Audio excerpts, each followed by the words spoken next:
கிறிஸ்துவுக்குள் பிரியமானவர்களே, இந்த நாளுக்கான மாலை நேரம் அண்ணா அப்போஸ்தலனாகிய பவுல் ரோமருக்கு எழுதின நிருபம் 1 அதிகாரம் 11வது வசனம்.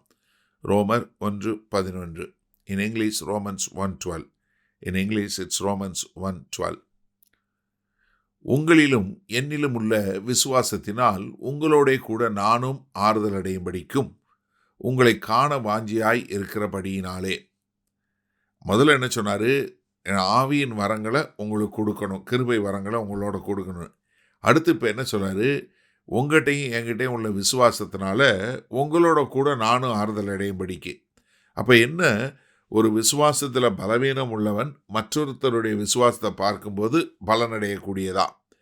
இப்போ என்ன நினச்சிடக்கூடாது, அப்போஸ்தலனாகிய பவுல் ஒரு அப்போஸ்தலன், அதனால் அவர் எல்லாத்துலேயும் பெரிய ஆள் அப்படின்னு இல்லை. மாறாக அவர் என்ன சொல்கிறாரு, நான் உங்கள் கூட உங்களுடைய விசுவாசத்தையும் என்னுடைய விசுவாசத்தோடு நாங்கள் பேசும்போது நாம் ஒருவரோட விசுவாசத்தில் பலப்பட்டு ஒருத்தருக்கு ஒருத்தர் ஆறுதல் அடையும்படியாக நான் ரொம்ப வாஞ்சையாக இருக்கிறேன். அப்போ என்ன நான் காண விரும்புவது என்ன, என்கிட்ட விசுவாசம் இருக்குது, உங்ககிட்டையும் விசுவாசம் இருக்குது, நம்ம ரெண்டு பேரும் சேர்ந்து கொள்ளும்போது ஒருவருக்கு ஒருவர் ஆறுதல் அடையக்கூடியதாக. ஏன்னா நான் ஒரு தலைவன் என்பதற்காக, இல்லை நான் வழி நடத்தக்கூடியவன் என்பதற்காக நான் தான் பெரிய ஆள் அப்படின்னு கிடையாது.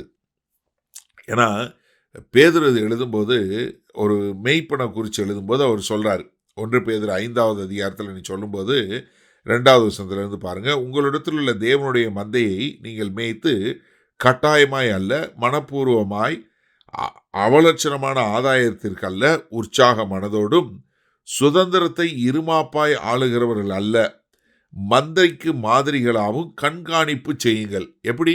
ஒரு மாதிரியாக இருந்து நீங்கள் கண்காணிப்பு செய்யுங்க. ஆனால் என்ன பண்ணாதீங்க, இருமாப்பாக இருக்காதீங்க, நீங்கள் பெருமையாக இருக்காதீங்க. என்ன காரணம்? அப்படி 4வது வசனம், அப்படி செய்தால் பிரதான மேய்ப்பர் வெளிப்படும் போது மகிமையுள்ள வாடாத கிரீடத்தை பெறுவீர்கள்.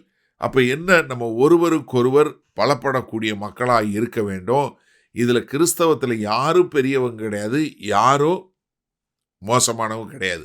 நீங்கள் நன்றாக தெரிஞ்சு கொள்ளுங்க, கிறிஸ்தவத்தில் எந்த ஒரு ஊழியக்காரரும் பெரிய ஆளும் கிடையாது, சின்ன ஆளுன்று கிடையாது. எல்லாருமே சமம். ஒவ்வொருவருக்கும் ஒவ்வொரு பொறுப்பு கொடுக்கப்பட்டிருக்கிறது என்பதை நாம் புரிந்து கொள்ள வேண்டும்.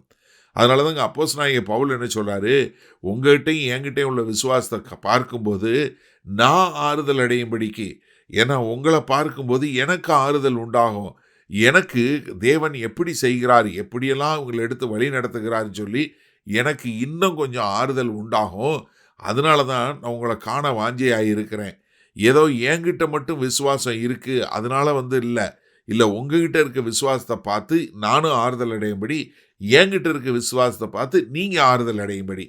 அப்போது நம்ம ரெண்டு பேருக்குள்ள விசுவாசத்தின் மூலமாக நம்ம ஒருத்தருக்கு ஒருத்தர் ஆறுதல் சொல்லக்கூடிய மக்களாய், ஒருவரை ஒருவர் நம்ம உற்சாகப்படுத்தக்கூடிய மக்களாய் இருக்க முடியும். அதனால தான் நான் உங்களை காண வாஞ்சையாய் இருக்கிறேன் என்று சொல்லக்கூடியது. சரி, இந்த நாளில் அந்த வசனத்தை நம்ம எப்படி எடுத்துக்கொள்ள முடியும்? நன்றாக தெரிஞ்சு கொள்ளுங்க. புதிய ஏற்பாட்டில் சபை என்பது என்று சொல்லப்படுவது சரீரம் என்று சொல்லப்படுகிறது. நீங்கள் பழைய ஏற்பாட்டிலையும் சபையை கூடி வருவதை சொல்லும்போது நிறைய தேவனுடைய இதை சொல்லும்போது வீடு, தோட்டம், திராட்சை செடி, இப்படி அநேக உருவகங்களாக சொல்லப்படக்கூடிய காரியங்கள் அநேகம் இருக்குது. ஆனால் புதிய ஏற்பாடு வரும்போது மட்டும் புதிய ஏற்பாட்டில் சபை என்று சொல்வதற்கு ஒரு தனித்துவம் கொடுக்கப்பட்டிருக்கு, பழைய ஏற்பாட்டில் இல்லாதது. அது என்னன்னா சரீரம். அப்போ நம்ம என்னென்னா, ஒரு சபை என்று, கிறிஸ்துவினுடைய சபை என்று சொல்லக்கூடியது, நீங்கள் உடனே சபைன்னு உங்கள் சபை மட்டும் நினைக்காதீங்க. உலகளாவிய கிறிஸ்துவின் சபை, சரியா? எல்லா சபையும் எல்லாரும் இணைந்து ஒரு சபை. அந்த சபையில் ஒரு அங்கமாக நீங்கள் இருக்கிறீங்க. இப்போ உங்கள் உள்ளூரில் உள்ள சபையில் இருக்கிறீங்கன்னா உங்கள் சபையில் ஒரு அங்கமாக இருக்கீங்க, உலகத்தில் உள்ள தேவனுடைய சபையில் ஒரு அங்கமாக இருக்கிறீங்க, சரியா? இந்த சரீரத்தில் இருக்கிறீங்க. இந்த சரீரத்தில் மிக முக்கியமான உறுப்பு எது? ஒரு சிலர் சொல்லலாம் அண்ணே இருதயம், ஒரு சிலர் சொல்லலாம் அண்ணே ஹார்ட் தானே, அண்ணே மைண்டுனே, அண்ணே டைஜஷனே. இப்படி நீங்கள் யோசிச்சு பாருங்களேன், உங்கள் சரீரத்தில் ஏதாவது ஒரு காரியம் சரியாக வேலை பார்க்கலனா மொத்த சரீரம் இயங்குமா? ஒரு நிமிஷம் சிந்திச்சு பாருங்கள். அப்போ சரீரத்தில் உள்ள எல்லா பகுதியுமே வேலை பார்க்கணும். அப்போ எது முக்கியம்? எல்லாமே முக்கியம். அதனால தான் கிறிஸ்தவத்தில் உயர்ந்தவரும் கிடையாது, தாழ்ந்தவரும் கிடையாது. நம்ம எல்லாருமே சமம். அதனால தான் அப்போஸ்தலனாகிய பேதுருவும் சொல்றாரு, நீங்க மனத்தாழ்மையோடு நடந்து கொள்ளுங்க. இருமாப்பா இருக்காதீங்க. அப்ப எனக்கு அருமையான சகோதரனே, சகோதரியே, நாம் எல்லோருமே கிறிஸ்தவத்தில் நாம் எல்லோருமே அவசியமானவர்கள், எல்லோருமே முக்கியமானவர்கள் என்பதை புரிந்து சரியான முறையில் வாழ்வோமா? வல்ல பிதாவே, இதோ இந்த அருமையான நல்ல நாளுக்காய் நன்றி.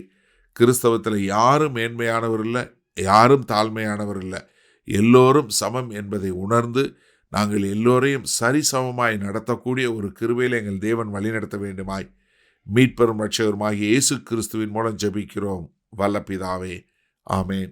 கர்த்தர் உங்களை ஆசீர்வதிப்பாராக. நாம் நாளை காலை தினசரி தியானத்தில் சந்திப்போம். Good night.